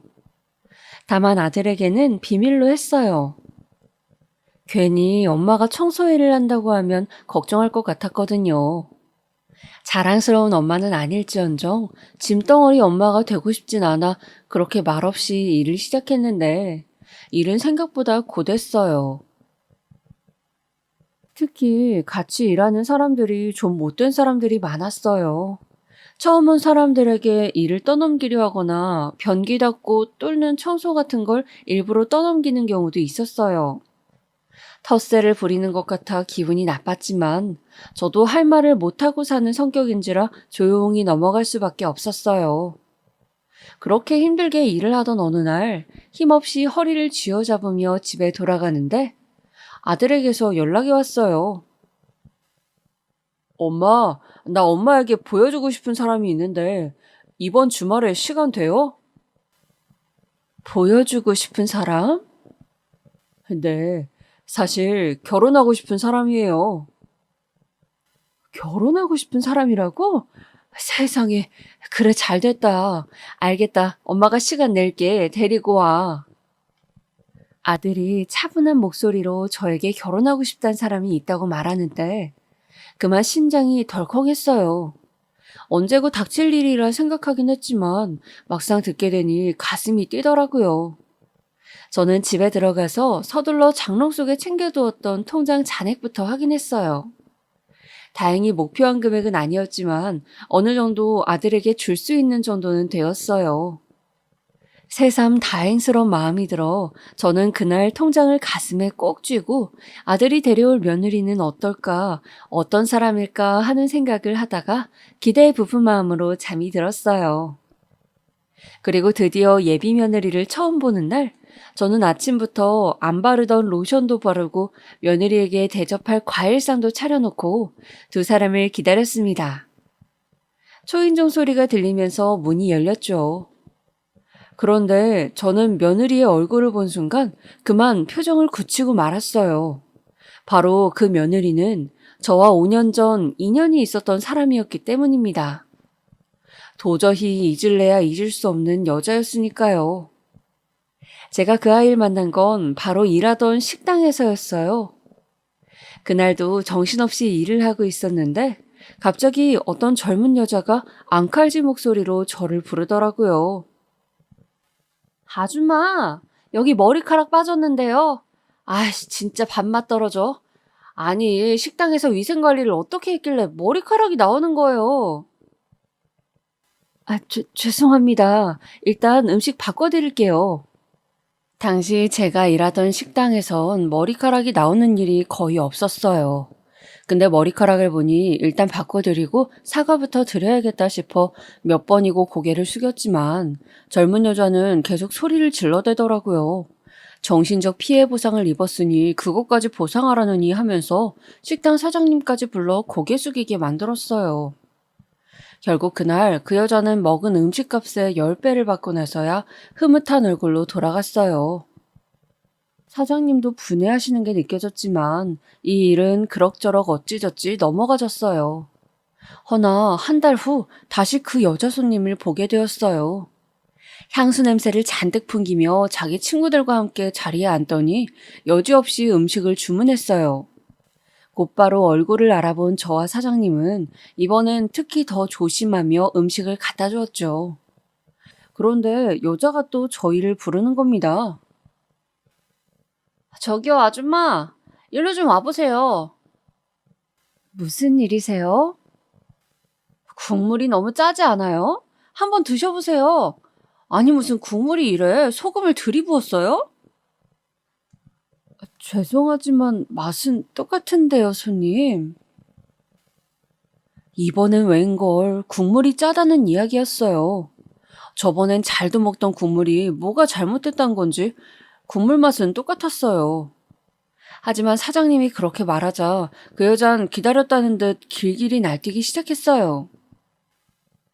아니, 그럼 제 말이 틀렸다는 거예요? 지금 여기 있는 제 친구들 5명이나 되는 사람들이 국물이 소금탕 같다고 하잖아요. 저희 이런 저질스러운 음식 못 먹어요. 당장 환불해주세요. 그 여잔 오늘이 자기 친구 생일인데 이런 곳에서 입맛 버렸다며 느닷없이 환불을 요구했고 이번엔 사장님도 단단히 화가 나셨는지 그러지 못하겠다고 못을 박아두었어요. 그러자 젊은 여자는 갑자기 국물이 담긴 그릇을 바닥에 엎더니 깽판을 치기 시작하더라고요. 보다 못한 옆에 있는 손님들이 고만하라며 말려 사태가 중단되긴 했지만 그 손님 때문에 저나 사장님이나 하루 종일 기분이 엉망이었어요. 아무리 사람 장사라고 한다 한들 이런 일을 당하고 나면 기운이 빠지는 건 당연했죠. 조용히 음식을 먹다 간 적도 있었지만 그 여잔 그날 이후 무슨 앙심을 품기라도 작정한 건지 잊을만 하면 저희 가게에 나타나 난리를 치고 가곤 했어요. 그런데 그 젊은 여자가 며느리로 나타난 이 여자라니 며느리는 저를 알아보지 못한 듯 태연하게 인사를 건네었지만 저는 눈을 마주치지 못하고 그냥 얼떨떨한 표정으로 인사를 받았어요. 과일을 먹는 동안에도 무슨 말을 해야 할지 모르겠더라고요. 예비 며느리는 아랑곳 않고 계속 제잘거렸어요. 어머님, 이 사람에게 말씀 많이 들었어요. 혼자 이 사람 키우면서 고생을 많이 하셨다고 들었어요. 정말 대단하세요. 존경스러워요. 아, 그래요. 저번 주에 저희 어머니 아버지도 만나 같이 식사했는데 이 사람을 무척 마음에 들어 하세요. 상견례 진행하고 싶다는데 언제가 괜찮으세요? 들어보니 예비 며느리와 아들은 무려 4년을 만나온 사이라고 했어요. 아들이 내색하지 않아 몰랐지만 꽤나 오랜 시간을 만나온 사이였다고. 더군다나 아들이 이번에 새로 시작한 사업도 예비 며느리 집안에서 도와주고 있다고 하더라고요. 입고 온 옷을 보니 예비 며느리 집안이 꽤나 부자인 건 틀림없었어요. 거기다 예비 사돈 측에서 강남의 40평대 아파트를 신혼집으로 구해준다고 하고요. 인성은 개차반이지만 조건은 무척 괜찮은 아이였어요. 아들은 옆에서 꿀 떨어지는 시선으로 예비 며느리를 바라보고 있었고요. 저는 그런 아들의 얼굴을 보다 마음이 심란해져 그 이후부턴 며느리의 말에 집중이 되지 않았어요. 엄마 괜찮으세요? 표정이 좋지 않으세요. 아까 먹은 게 체했나? 아니, 아니다. 그냥 몸이 피곤해서 그래. 엄마, 우리 미희 어때요? 되게 예쁘죠? 얼마나 착한지 몰라요. 저랑 유기견 봉사활동도 몇 년째 다니고 있어요. 그러니? 네, 엄마는 어땠어요? 나중에 며느리가 가고 난 후 아들이 잠깐 집에 들려 제게 며느리의 인상이 어땠냐며 묻는데 저는 솔직하게 말하지 못하고 그저 괜찮다는 말로 얼버무리고 말았어요. 지금 생각해보면 그때 다 말했어야 하는데 제 어리석음이 이를 더 키우는 꼴이 되고 말았죠. 그렇게 상견례가 진행되는 날까지 저는 말을 하지 못하다가 두 사람이 결혼식장에 들어가게 된 날 행복하게 웃고 있는 아들의 얼굴을 멀거니 바라보았네요. 그리고 며느리의 횡포는 결혼 후 시작되었네요. 신혼여행 갔다 와서 저에게 식사도 대접할 겸 아들네를 다시 한번 만났는데요. 며느리가 레스토랑에서 음식을 먹다 대뜸 코를 쥐었다며 이러는 겁니다. 어디서 똥 냄새 나지 않아? 이게 대체 무슨 냄새야? 아휴, 냄새. 냄새? 나는 안 나는데. 어머니는 안 나세요? 그때 며느리가 코를 쥐어잡으며 저를 보는데 순간 제 얼굴이 화끈 달아올랐어요. 저도 모르게 제 옷에서 냄새가 나나 해서 옷 쪽으로 코를 가까이 하게 되더군요. 그러더니 아들이 잠깐 계산을 하러 갔을 때 한숨을 푹 쉬더니 어머니, 이런 곳 오실 거면 적어도 씻고 오셨어야죠. 그냥 오시면 어떡해요? 하고 눈치를 주더군요. 들었어요. 청소 일하신다고요. 여기 제 단골 식당이란 말이에요. 사장님이 저를 뭐라고 생각하시겠어요? 아휴, 앞으로 저희 만나러 나올 땐 다른 건 몰라도 꼭 씻고 나오세요. 그러면서 아들이 없는 동안 며느리는 제 옷을 위아래로 훑으며 사사건건 시비를 걸기 시작했어요. 저에게 처음 인사를 하러 왔을 때와 다르게 180도로 변한 며느리의 모습에 저는 5년 전 그 모습이 겹치기 시작하면서 식탁 아래에 쥐고 있던 주먹이 절로 떨렸어요. 제가 도대체 뭘 잘못한 건지. 집에 있는 옷 입고 나왔다고 이런 말을 들어야 한다니 너무 모욕감이 들어 뭐라 대꾸할 말도 찾지 못하고 그냥 집으로 돌아와 버렸어요.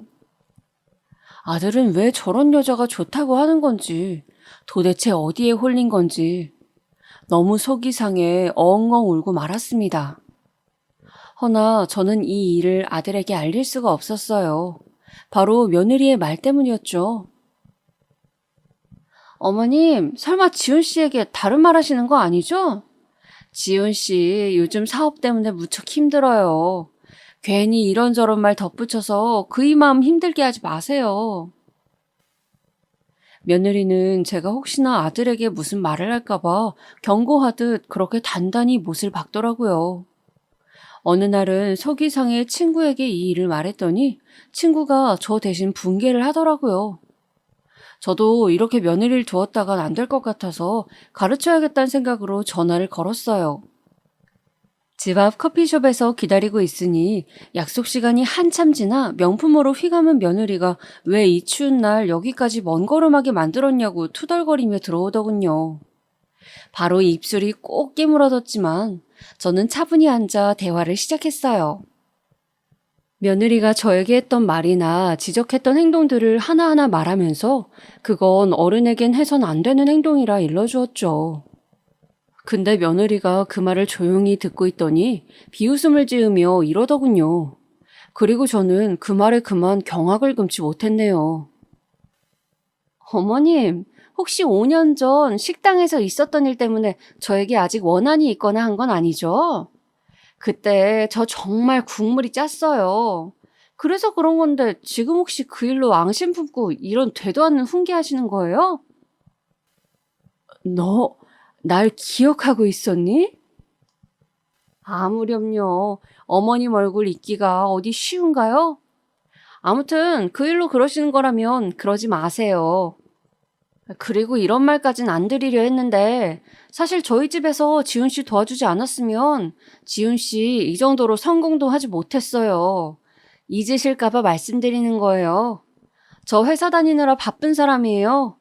요즘 저희 아빠 회사에서 경영 수업 받느라 바쁘거든요. 그러니 이런 일로 불러내셔서 훈계하시는 거 하지 마세요. 불쾌해요. 그리고 며느리는 자기가 먹은 음료값도 내지 않은 채 쌩하니 사라졌습니다. 어머니가 불러냈으니 이건 어머니가 사세요 하면서 말이에요.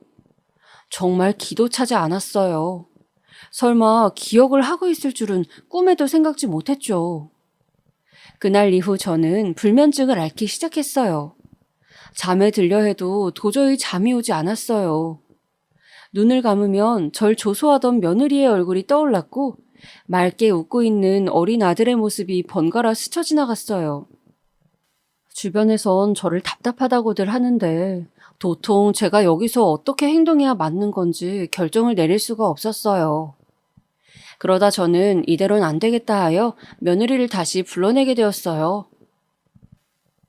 이번엔 또 무슨 일로 불러내신 거예요? 어머니, 혹시 저 또 훈계하시려고요? 이제 지겹지도 않으세요? 내 말부터 들어라. 아무리 세상이 바뀌었다 한들 어른한텐 지켜야 할 예의라는 게 있어. 근데 넌 선을 넘어도 한참 넘는구나. 내 아들이 없을 때 대놓고 나를 모욕하고 수치스럽게 하고 그게 며느리가 되어서 할 수 있는 행동이니? 이건 지나쳐도 너무 지나친 것 같지 않아? 어머님, 그러면 냄새 나는 걸 냄새 난다 하지 뭐라 하나요? 어머니한테 하수구 냄새 난다고요.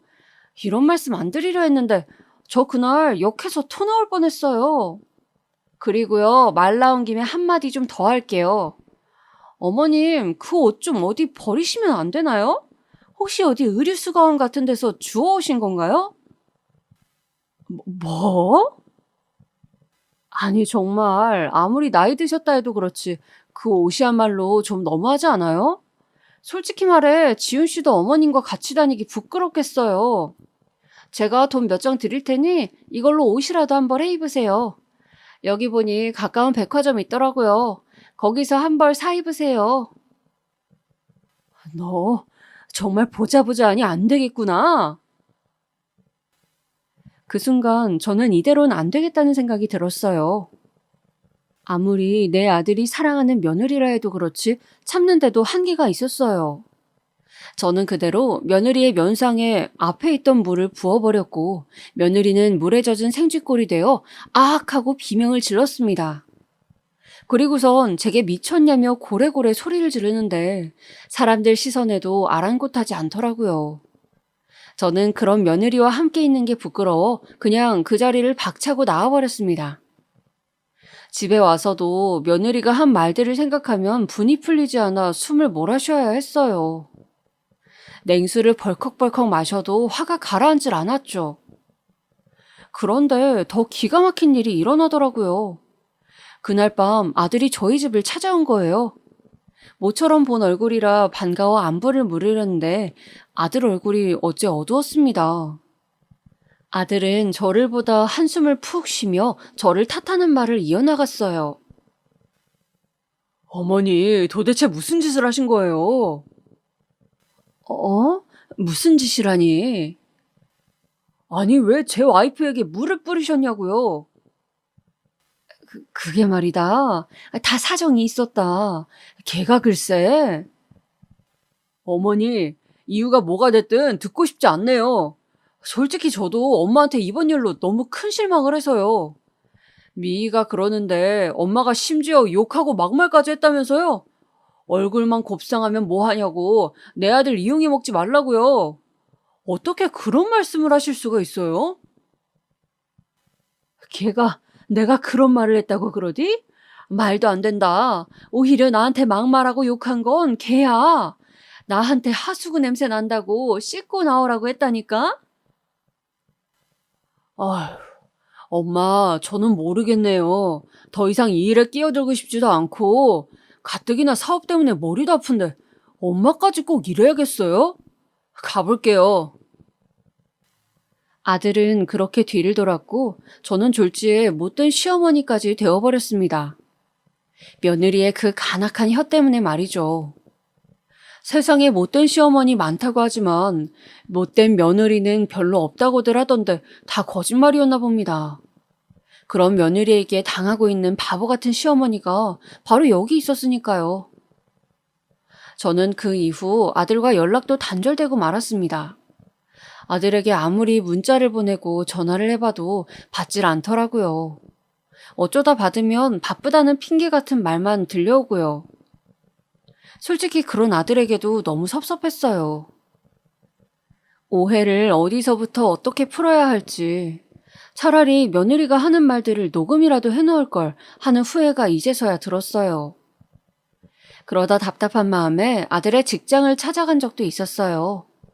근데 아들은 절 보더니 피곤한 얼굴로 왜 오셨어요, 엄마? 여긴 직장이에요. 나중에 얘기해요. 라고 하며 대화를 끊었고 저는 제대로 말도 못하고 그렇게 내쳐질 수밖에 없었습니다. 집으로 오는 길 내내 얼마나 눈물이 나던지 모든 게 다 서럽고 그랬습니다. 왜 착하게 살아온 내게 이런 일이 일어난 건지 일을 하면서도 하루에도 몇 번씩 가슴속에서 열불이나 일에 집중도 할 수가 없었네요. 근데 여기서 더 얄미운 건 며느리였습니다. 어느 날 아들에게 전화를 했더니 며느리가 받더군요. 지훈이니? 어머니 안녕하세요. 오랜만이네요. 너 지훈이 바꿔라. 너랑은 말하고 싶지 않으니?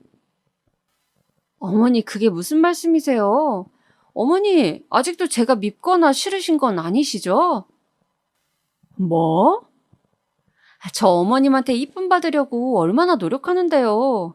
요번 달 어머님 생신이시잖아요. 저랑 지은 씨랑 어머님 찾아뵈러 갈게요. 어머님께 드릴 선물도 있고요. 됐다. 찾아오지 말아라. 네 얼굴은 보고 싶지 않아. 보고 싶지 않다뇨. 꼭 갈게요, 어머님. 그날 뵈어요. 며느리는 무섭게도 그날 구태여 오겠다고 저에게 날짜까지 못을 박았고 저는 오지 않아도 된다 재차 말했지만 그런 요구마저 묵살당했어요. 그리고 저는 제 생일날 다시금 치욕스러운 일을 겪게 되는데요. 처음엔 그래도 생일날이랍시고 아들이 찾아온다 하니 얼굴을 보고 얘기할 수 있겠다 싶어 이번 기회에 며느리의 진짜 얼굴을 알려주려고 단단히 벼르고 있었어요. 그런데 아들은 얼굴도 어두웠고 며느리에게 끌려온 건지 말도 제대로 하지 않았습니다.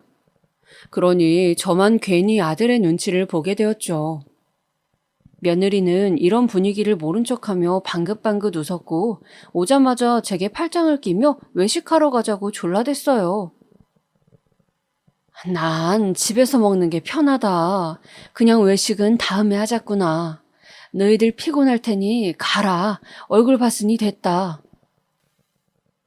에이, 어머님, 그래도 이대로 가는 법이 어디 있어요. 저희가 여기까지 왔는데 이러실 거예요? 요 앞에 맛있는 갈비집 있대요. 저희가 대접할게요. 며느리는 콧소리까지 내며 저를 바짝 끌어당겼고 그쯤 되자 저는 며느리가 좀 무서워지기까지 했습니다. 허나 이런 며느리의 말을 거절하기도 애매해 결국 갈비집까지 가게 되었어요. 며느리는 가는 내내 궁금하지도 않은 자기 사는 얘기를 주절주절 늘어놓았고 저는 아들 얼굴만 초조하게 살피고 있었어요. 뭐 때문인진 모르겠지만 아들의 얼굴은 피곤함으로 잔뜩 젖어 있었어요. 외식을 하고 집으로 돌아오는 길에도 분위기는 마찬가지였어요. 열심히 입을 놀리는 사람은 며느리뿐이었고 저와 아들은 조용히 길만 걸었죠.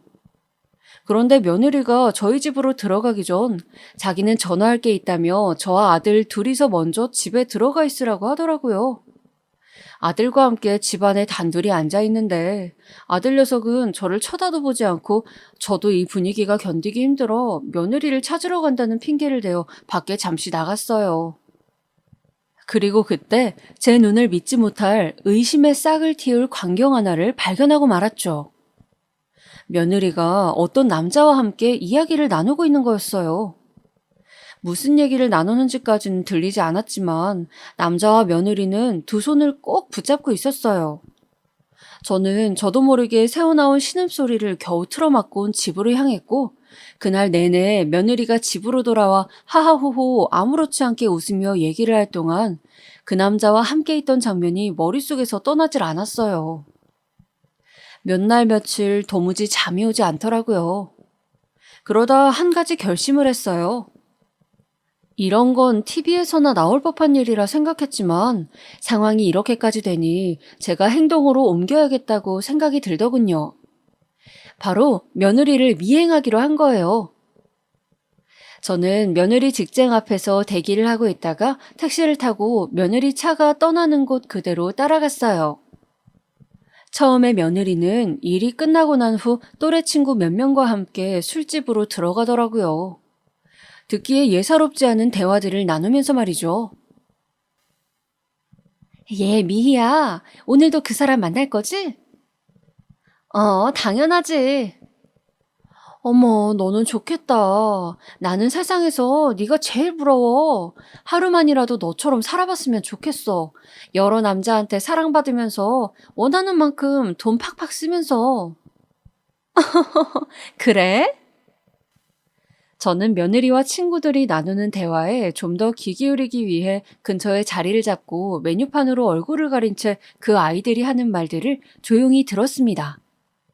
허나 며느리와 친구들 사이의 대화는 점점 막장으로 흘러가기 시작하더라고요.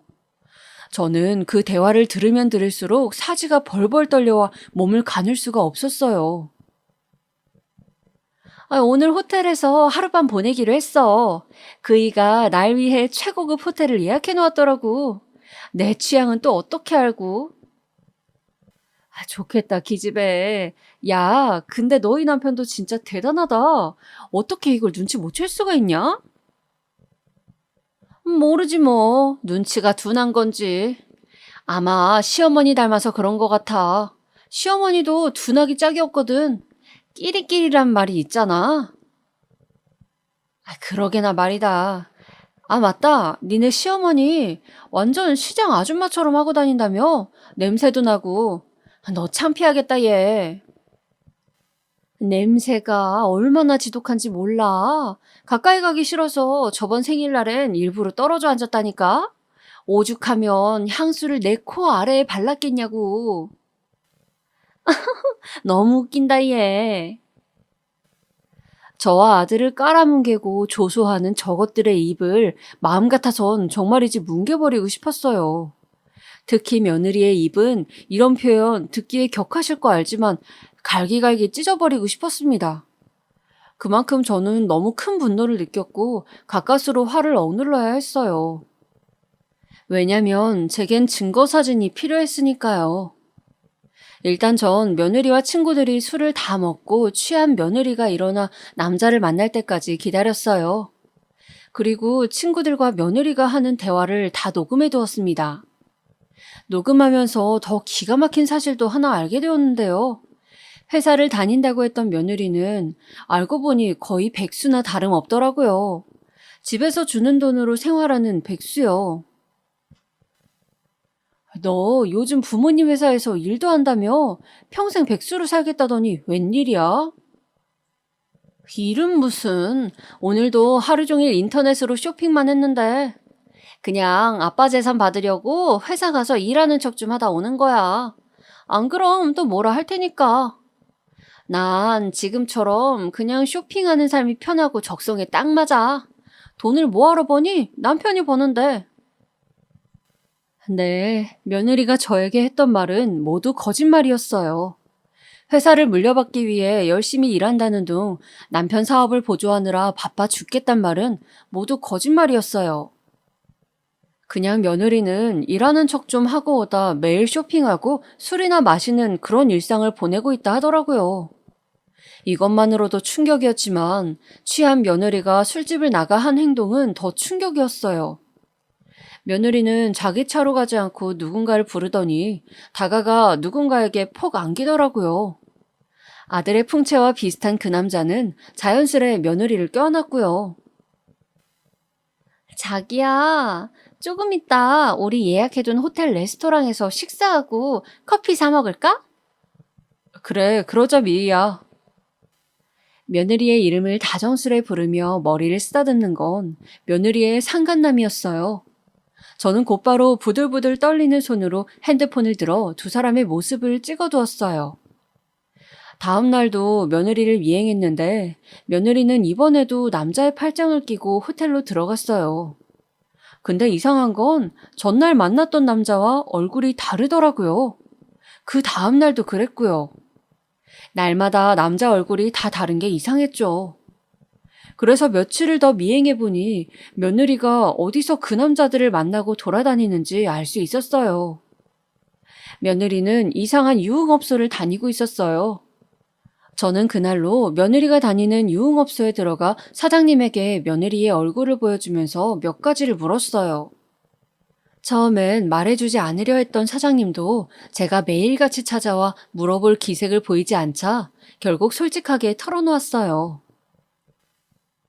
네, 저희 가게 오시는 손님이세요. 근데 무슨 일로 그러시죠? 확실하죠? 손님이죠? 네, 맞습니다. 저희 가게 VIP세요. 저는 그렇게 사장님이 한 말까지 녹음을 하고 난 후 아들을 찾아갔어요. 며느리에게 이 일을 알리기 전 아들에게 먼저 알려야겠다는 생각이 들었어요. 우리 아들이 설사 충격을 받을지라도 어쨌든 결국은 들키게 될 일 제 입에서 먼저 듣는 게 나을 거라고 생각하고 굳은 결심을 했어요. 아들 앞에 증거를 내놓자 아들은 차마 믿지 못하겠다는 얼굴로 묻더군요. 엄마, 이게 사실이에요? 맞다. 그리고 지훈아, 내가 너 결혼하기 전에 말했어야 했는데 말하지 못한 게 있다. 사실 엄마 5년 전에 걔를 만난 적이 있어. 엄마가 어떡해요? 엄마가 일하던 식당에 손님으로 왔었어. 너한테 그때 그 일을 다 말했으면 최소한 결혼은 막을 수 있었을 텐데 미안하다. 저는 아들에게 제가 겪은 일을 그제야 다 말해주었고 아들은 충격을 감출 수 없어 했어요. 아들은 얼굴이 새하얗게 질려 입술을 꼭 깨물다 주먹을 폈다 쥐다 반복하다가 나중엔 자기 가슴까지 치며 눈물을 터뜨렸어요. 엄마, 그런지도 모르고 죄송해요. 엄마한테 그런 짓까지 한 사람을 제가 아내로... 정말 죄송해요. 엄마를 멋대로 의심하고 정말 죄송해요. 아니다. 그런 말 하지 말거라. 아니에요. 엄마, 다 내 탓이에요. 빠른 시일 내로 이혼하고 내가 어떻게든 잘 처리할게요. 아들은 그 자리에서 제게 무릎을 꿇고 사죄를 했고 저는 그런 아들을 용서해 주었어요. 미우나 고우나 아들인데 어쩌겠어요. 아무리 똑똑한 아들이라도 뱀 같은 며느리 소나기에 있었다면 누구라도 당할 수밖에 없는 일이었을 거예요. 저는 아들을 꼭 껴안으며 괜찮다고 몇 번을 말해주었고 그제야 아들은 집으로 되돌아갔어요. 그 이후 아들은 이 일을 가만히 넘어갈 순 없다고 느꼈는지 흥신소를 찾아 며느리의 불륜행각 자료들을 확보해 이혼 소송에 돌입했어요. 며느리는 또 아들을 놓치기는 아까웠는지 그 과정에서 저희 집 문을 얼마나 두드렸는지 몰라요. 어머님, 제발 한 번만 용서해 주세요. 저는 이의 없으면 못 살아요. 저희 집도 지금 부도 상태란 말이에요. 나가라, 네 얼굴 보기 싫으니? 어머님 제발요. 저희 집 사정이 너무 안 좋아서요. 저 지훈 씨 없으면 죽어요. 제가 한 지 다 죄송해요. 잘못했어요, 어머님. 한 번만 용서해 주세요. 며느리는 자기 집 사정이 안 좋다며 마지막 남은 동아줄이라는 듯 제 아들을 붙잡아야 한다고 하는데 그 심보마저 너무 악하고 더럽게 느껴져 저는 그만 화장실로 달려가 변기물을 한 컵 퍼 며느리의 얼굴에 퍼부어 버렸어요.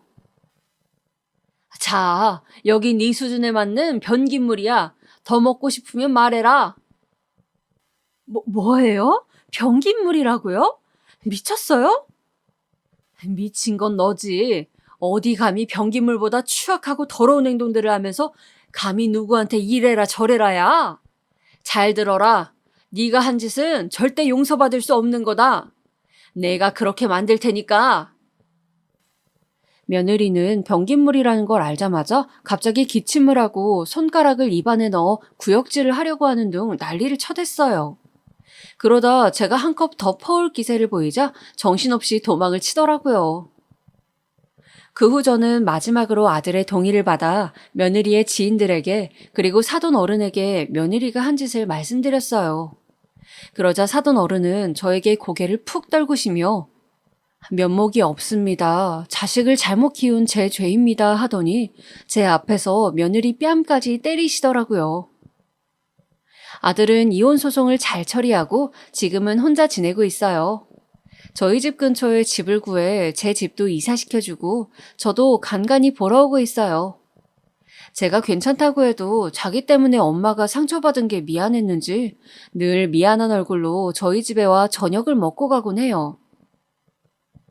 마음 같아서는 아들이 새로운 장가를 들어 좋은 여자를 만났으면 싶지만 이제는 한번 이혼도 한마당에 아들도 마음을 정리할 시간이 필요할 것 같고 저도 조금 시간이 필요할 것 같아요. 힘든 일을 겪은 만큼 저희 모자에게 앞으로는 좋은 날들만이 펼쳐지길 바라고 바랍니다.